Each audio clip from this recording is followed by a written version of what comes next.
I never thought a car could start a war.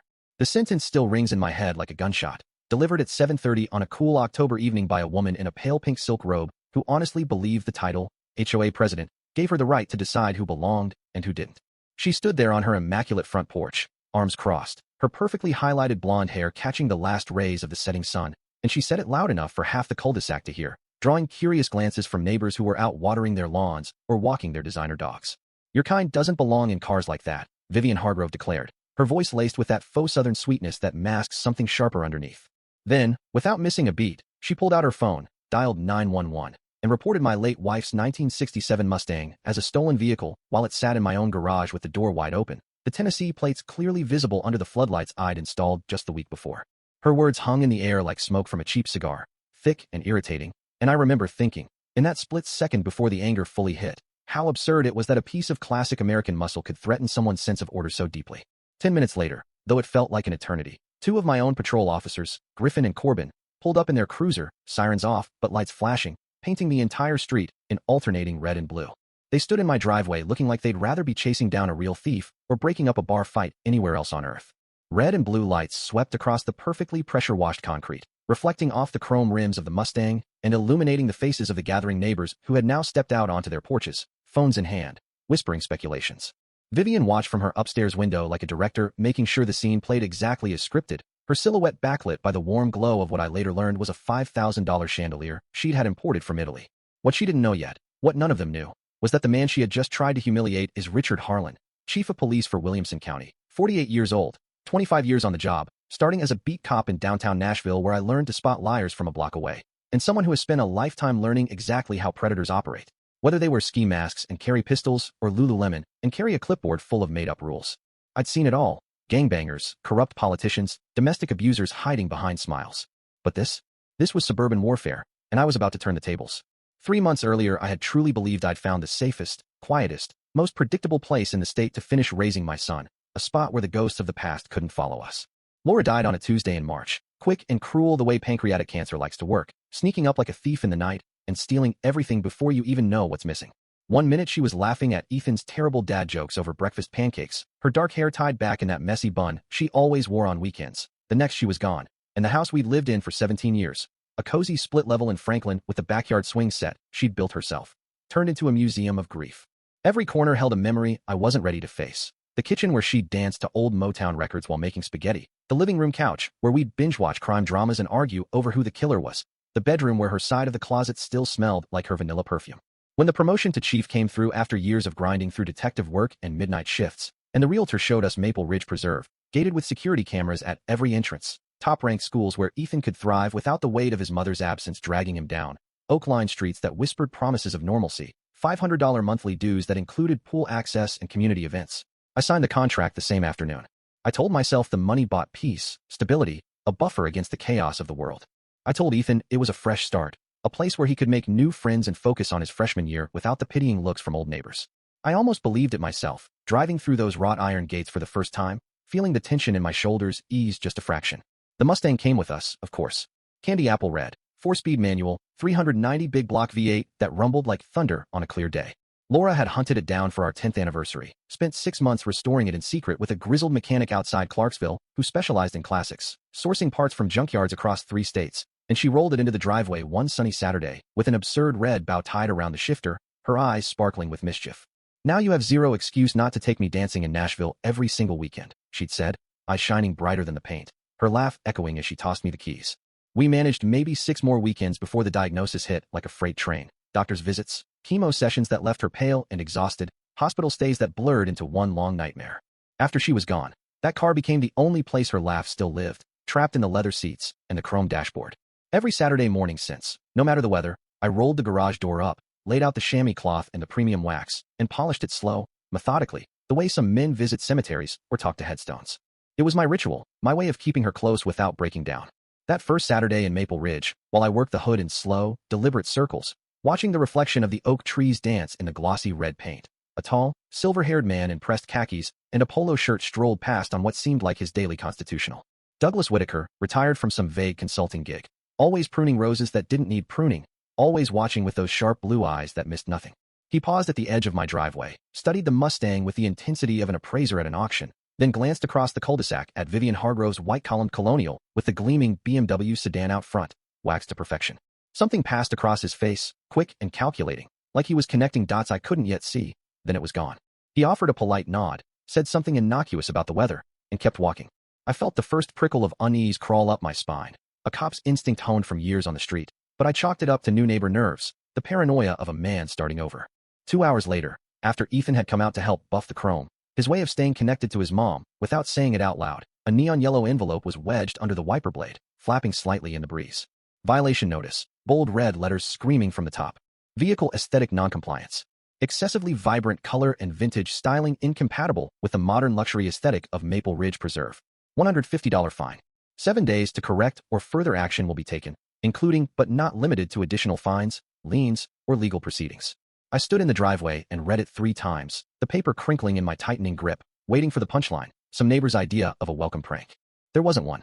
That night, after Ethan went to bed, I sat at the kitchen table under the harsh fluorescent light and went through the covenants line by line. 47 pages of micromanaging regulations about fence height, no more than 6 feet, basketball hoops, must be retractable, holiday light wattage, under 100 per string, and approved mailbox fonts, serif only, black or white. Not one word, not one syllable, about the color of a legal vehicle parked inside its own garage overnight. Monday morning, I put on a polite smile, the kind I use when interviewing suspects who think they're smarter than me, and knocked on Vivian's front door. She answered in $400 yoga gear, fresh from whatever class rich women take at 9:30 on weekdays to maintain that effortless glow, her makeup flawless, not a hair out of place. The smile she gave me never reached her eyes, staying pinned at the corners like a mask. Chief Harlan, what a surprise. Come in for coffee. I held up the notice, ignoring the invitation. There's no covenant that covers this. I've read the book twice. She glanced at it like she'd never seen it before, though her signature was right there at the bottom in looping cursive. It falls under general aesthetic guidelines. We have standards to protect property values. I'm sure a man in your position understands the importance of order and harmony in a community like ours. Her words were smooth, rehearsed, but there was an undercurrent, a subtle challenge. Play along or pay the price. I thanked her for her time and walked away, feeling her eyes boring into my back. I understood plenty. I just spent the next 10 days proving it, turning my off hours into a one-man investigation. I walked every street in Maple Ridge with the old department Nikon I used to photograph crime scenes back in my detective days, snapping evidence like I was building a case for court. Lime green Porsche in the Morrison driveway, gleaming under the morning sun, electric blue Tesla Model X Plaid on the corner, with custom rims that cost more than my first car, lifted Silverado with aftermarket LED light bars bright enough to land planes on a foggy night. None of them had yellow envelopes taped to their doors or fines stacking up. Only the widowed police chief raising his half-Korean son alone did, the guy who didn't quite fit the cookie-cutter mold of Maple Ridge's upper-middle-class perfection. Word travels in a place like this, whispered over backyard fences and at the community pool, but fear travels faster, carried on the wind of unspoken threats. One morning, Ellen Park, a soft-spoken pediatric nurse who lived 2 streets over with her husband and 2 young kids, saw me taking pictures of her husband's blue Tesla and waved me inside her cozy kitchen that smelled like fresh-baked bread. Over coffee and still warm cinnamon rolls, she laid it out plain. 5 families of color, 5 families who had received a constant stream of violations no one else got. Cooking smells from ethnic dinners that suddenly offended anonymous complainants, holiday decorations that were fine for years but now non-conforming, basketball hoops that were acceptable for 20 years until a new family moved in and started using them. Selective enforcement wasn't random or accidental. It was the tool they used to make certain people feel they didn't belong, chipping away at their resolve until they finally packed up and left, selling at a loss just to escape the constant pressure. Ellen's voice trembled as she spoke, her hands wrapped tightly around her mug, but there was fire in her eyes, the kind that comes from years of biting your tongue. We thought about leaving last year, she admitted. But my husband's job is here, the schools are good for the kids. We just keep our heads down now. That same afternoon, as I reviewed the photos on my laptop, Vivian texted from a burner number that traced back to nothing. Coffee this week? We have an opening on the architectural review board. Someone with your expertise could be very helpful in maintaining our standards. Translation: join the club, become one of us, and the harassment stops cold. I stared at the screen for a long minute, weighing the easy out against the principle, then replied with one word: no. 2 weeks later, her son Preston, 28, gym built with veins popping like he lived on protein shakes and steroids, designer stubble that probably cost $100 to maintain, walked straight into my garage while I was still at the station wrapping up a budget meeting. Ethan found him first, came inside wide-eyed to tell me some guy was touching mom's car. When I pulled in, he didn't even flinch, just leaned against the fender with that entitled smirk. Beautiful machine, he said, his voice slick with false admiration. Real classic. I'll give you 40 cash, today. More than it's worth, Chief. It's not for sale, I said, keeping my tone even, though every instinct screamed to throw him out. Everything's for sale, Chief. He smiled the way trust fund kids smile when they've never heard the word no and don't plan to start, his eyes flicking over the car like it was already his. Then he looked past me at Ethan standing in the doorway, backpack still on from school, and the smile changed into something colder, appraising, like he was measuring a threat. Be a shame if something happened to it. Accidents, vandalism, you know how it is in neighborhoods like this. The threat hung there, naked and ugly, and I felt the rage build, the kind that makes your vision tunnel. But I held it, documented it instead. I filed the first report that night. Criminal trespass, attempted coercion, implied threat to a minor. I knew the county attorney wouldn't touch it yet. Too circumstantial, too he said she said. Evidence has to ripen, build layer by layer. It ripened at 2:17 a.m. on a Tuesday when dispatch woke me with a suspicious vehicle call at my own address, the kind of call I'd responded to 100 times in my career. I was downstairs in sweatpants before the first cruiser turned the corner, heart pounding not from fear, but from anticipation. Officers Griffin and Corbin stood in my driveway, flashlights sweeping the garage, while Vivian watched from her upstairs window in that silk robe, phone in one hand, wine glass in the other, making sure her little passion play went off without a hitch. The neighbors' lights flicked on one by one, curtains parting as the spectacle unfolded. The 911 recording is still the cleanest evidence of malice I've ever heard in my career. Calm, concerned, and dripping with venom, her voice breathy like she was reporting a murder. There's a red classic car at 28 Oak Ridge Circle. The person I saw just didn't look like they belonged with that kind of car. Please send someone quickly. I'm worried for the neighborhood. I let Griffin and Corbin leave without writing her a ticket, though Griffin offered, his face red with embarrassment. I wanted the paper trail immaculate, every detail logged for the bigger picture.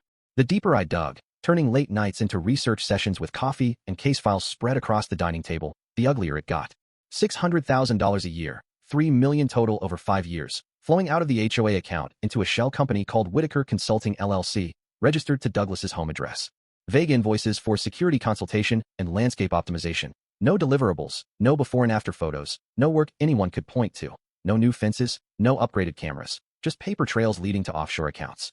The former treasurer, Marcus Lynn, a quiet accountant with a family of 4, had signed the first contracts under pressure, then suddenly resigned and moved his family 3 counties away after 2 years of relentless violations. Anonymous letters slipped under his door and phone calls at 3 a.m.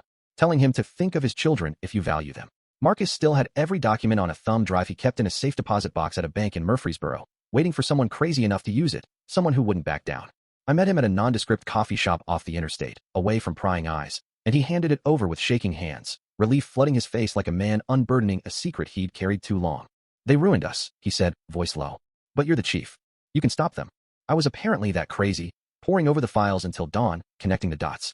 The night they finally came for the Mustang, the air thick with tension I could feel in my bones, I was ready, security cameras rolling, my service weapon locked but accessible.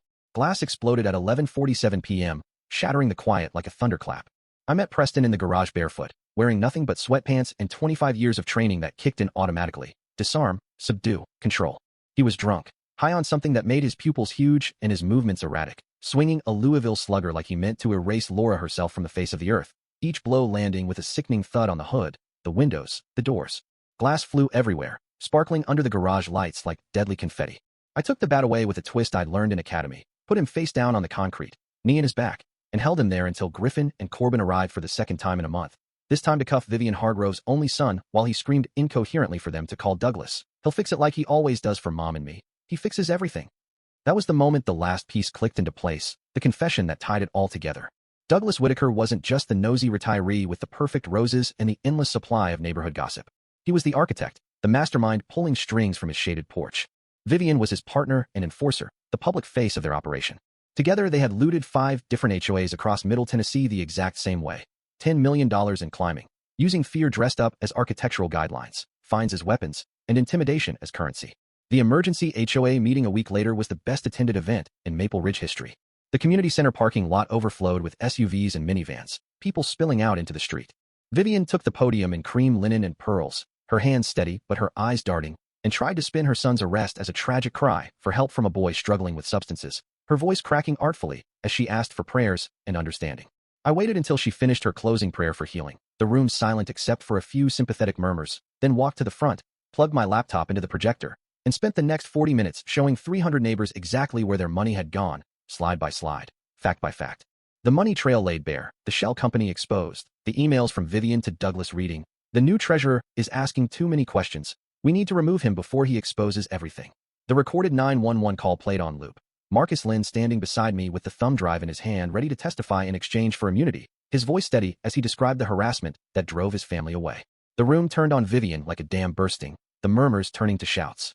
Families who had paid thousands in bogus fines for violations that never existed. Families who had sold their dream homes at fire sale prices just to escape the harassment. They stood up one by one, voices rising in a chorus of outrage.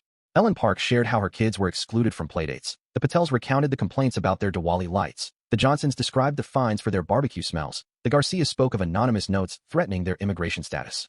People I barely knew, all telling the same story I had lived for 3 months, the air thick with betrayal and fury. When my detective stepped forward with the federal arrest warrant, reading Vivian her rights in a clear, unemotional voice, Vivian finally stopped smiling, her face crumbling as the cuffs clicked shut. Douglas was arrested at Atlanta Hartsfield trying to board a flight to Grand Cayman with 2 suitcases stuffed with cash and no return ticket, his passport flagged by the FBI Financial Crimes Unit. Preston took a plea. 2 years in state prison plus mandatory rehab, his entitlement shattered in a holding cell. Vivian drew 8 years in federal prison, her appeals denied one after another. The stolen money, what hadn't been squandered on beach houses in Florida and offshore accounts in the Caymans, has been clawed back through asset forfeiture and refunded, pro rata, to every homeowner who paid dues during the scam, reducing fees for years to come. The Mustang sits in my garage again. New glass installed by a specialist in classics. Fresh paint matched perfectly to the original code. Bodywork so good you have to know where to look to see the scars, the faint lines under the clear coat where the dents were pounded out. Ethan says they make her look tougher, more battle-tested. I think Laura would agree, would laugh and say it adds character, just like the wrinkles she was starting to get around her eyes before everything fell apart. Maple Ridge still has the same manicured lawns and straight sidewalks, the oaks shedding leaves in autumn like clockwork, but the fear is gone, replaced by something real, community. Kids ride bikes after dark again, their laughter echoing without worry. Porches have chairs on them now, and people actually sit in them, sharing stories over iced tea. The new HOA board is 7 regular parents, teachers, accountants, nurses, who post every receipt online and still can't believe they get thanked for it at meetings that now end with applause instead of arguments. Some nights I back the Mustang out, let her idle in the driveway just to hear that big 390 breathe, the rumble vibrating through the steering wheel into my hands. The sound rolls down the street like it always did, loud, unapologetic, alive, turning heads, but now with smiles instead of scowls.